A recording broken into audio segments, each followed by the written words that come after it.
Okay, so once you actually get into the content of Vayikra, so Vayikra and Tzav extensively discuss the Korbanot. However, one of the things that you will notice, if you pay close attention, by which I mean you probably won't notice, but now you'll notice, is that there's a radical difference between the presentation in Vayikra and Tzav. Vayikra all these generally. What? Vayikra all these generally Surim, and Tzav doesn't. Not as much that, but the order of the Korbanot that is presented is very, very, very different in Vayikra and Tzav, right? Vayikra, you start with, you do start with the Ola, but the framing of it is Daber b'nei Yisrael v'martelem adam ki akriv mikem karban ladonai min habeima min habakar min hatzon takriv karbanchem im olah karbanot b'nakar zachar tamim yakrivenu ve'ol moed yakriv atol ritzono lifnei Adonai. So the key word is l'ritzono. Right? We begin a discussion with nidavot, right? And then we say the different karbanot that he can bring.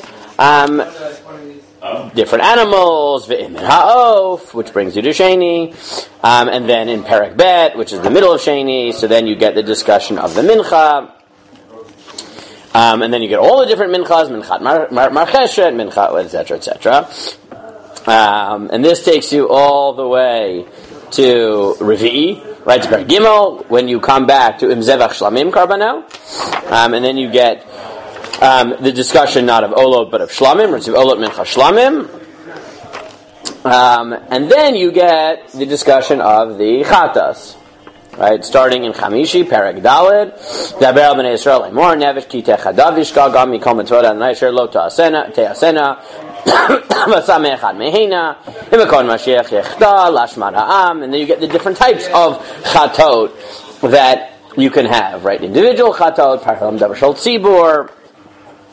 Right, that's in Pasuk Gimel. Vim Koladat Yisrael Yishgu v'Ne'elam Davar Meinei Kahal, and the Kohen Mashiach, the Karban Nasi, right, which is the Karban of the Melech. Those actually come first. Then you get the individual one in Shishi, in Perek Dalet Pasuk Chav Zayin. And then you get the Asham Vadai, starting in Perek Hey, v'Nevesh Ki Techadav Asham Kol Allah, etc. And that takes you basically to the to the end of the parsha. Right, you have Korban of Me'ilah, which is another Asham Vadai. As opposed to, if you open Tzav, Tzav is a very different organization. Tzav starts off with Ola, right? Has no discussion particularly about whether it's voluntary or not, and then it moves to Mincha. And then it goes to Asham, and then it goes Zevach HaShlamim, right? Now, what's the difference, right? Why are they organized in this way? And why do we repeat them to begin with? The first one's going in terms of Kedusha of the Korban. No. Isn't the Olam HaKadosh that's what all gets burnt? It is Kula Kalil. That is true. It's not necessarily the most Kadosh. But like I said, the one key word is that Vayikra is organized. Well, the difference really is, who are the Parsha talking to? Who is Vayikra talking to? No, Tzav is talking to Kohanim. How do I know? You had to be one of the two. I had to. Right? No. Because Vayikra starts off, Daber el b'nei Yisrael v'amarta aleihem, Adam ki yakriv mikem karban ladonai min habeima. And that's why it starts off with Nidavot, correct. And Tzav is talking to good. Tzav v'Aharon v'banav lemor zot Torat ha'olah, hi ha'olah, etc. I mean, Tzav is much more a handbook, right, for Kohanim, of how you bring Korbanot, and therefore in Tzav, it basically just goes, there it goes in the Kedusha of the Korban. Yes, Ola is first in both places. But then it goes, Ola Mincha Chatat Asham Shlamim, right, in order of descending Kedusha. Because when you're talking to the Kohanim, that makes sense. Right? So then what is the organizational structure of Vayikra if it's not what you find in Tzav? So there, it moves from Nidava to Cholva. right? It moves from Nadav to Chova, because when you're talking to Yisrael and not the Kohanim, right, they're not actually involved in Hakrovas HaKarban. What is more important when you're talking to Yisrael? Motivation. Right? Meaning, for the Kohanim, they're a handbook. It doesn't matter why people brought it. They just got to figure out what to do with it. So you organize it by Kedusha, right? You organize it by importance. Right? Importance of the, or whatever. I don't know, importance, I don't know, whatever. But yes, Kedusha, I mean, you organize it by process. Right? You organize it by procedural categories. Right. But when you're talking to Yisrael, you organize it not by procedural categories, but by, right, motivational categories. Because, right, what the Yisrael cares about is, why do I bring a Karban? It should be opposite. Then you have the Chovos first. And then good. So then Eli asked the interesting question. So there's 2 points I want to draw out of this. First of all is, we talked about this a little bit yesterday, but as much as we think of Vayikra as primarily oriented to Kohanim, the Torah goes out of its way to organize it, starting with Yisrael. Right, which seems to be meant to make the point that even though, yes, Torah Kohanim is about Korbanot, or at least much of it is, right, the purpose is not the Kohanim. The Kohanim are a means.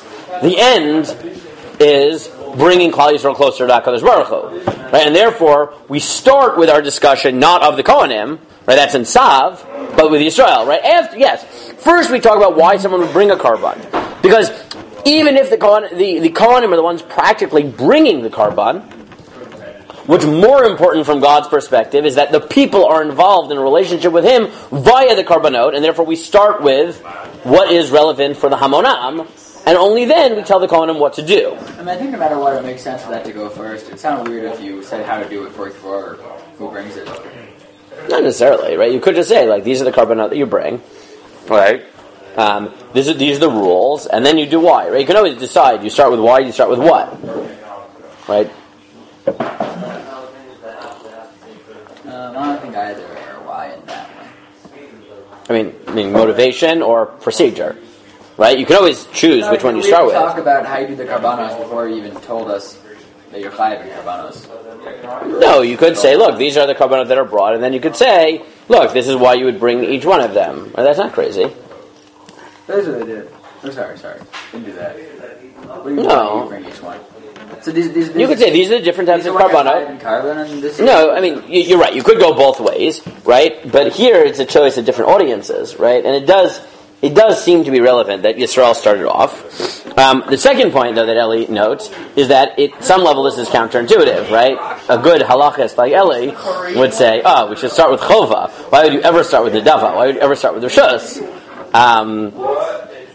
And the answer, the fact that it doesn't do that, seems to indicate that that's exactly the point. The primary Karban at the end of the day is not the Chova, right? From the vantage point of Yisrael, right? So to speak, the first thing that God wants to talk about is when your heart tells you want to be close to me.